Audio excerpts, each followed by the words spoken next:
Pour rendre un éléphant docile, on lui attache une corde au pied et on le rattache à un arbre ou à une branche.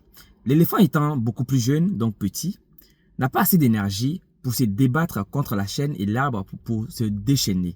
Il va donc se débattre tous les jours, toutes les semaines et tous les mois pour essayer de se débattre. À un moment donné, il va intégrer le fait qu'il n'a pas assez d'énergie pour pouvoir se défaire de l'arbre auquel il est attaché.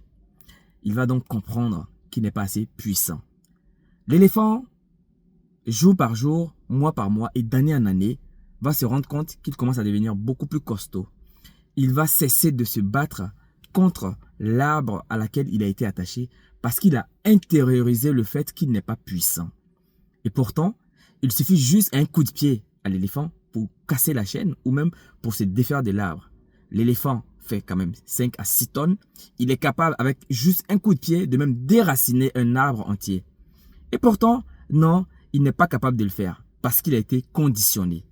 Je fais cette métaphore de l'éléphant parce que beaucoup d'entre nous avons des idées reçues, avons déjà des idées ou des avis arrêtés sur certaines situations, les empêchant d'avancer sur des choses qu'ils auraient aimé ou vouloir faire. Alors, je pense qu'il faut qu'on fasse différemment de l'éléphant. Lorsqu'on intègre quelque chose, il est très difficile de se sortir ou de tourner justement la situation en notre faveur.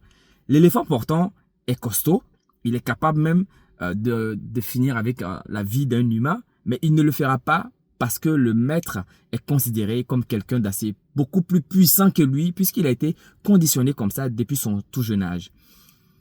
Ce qui est important, c'est que nous puissions faire de la reprogrammation neurolinguistique. C'est ça qui va nous permettre de sortir nos idées reçues, nos idées limitantes qui nous empêchent justement d'explorer notre plein potentiel, permettant ainsi de faire tout ce que nous avons envie de faire, mais absolument tout.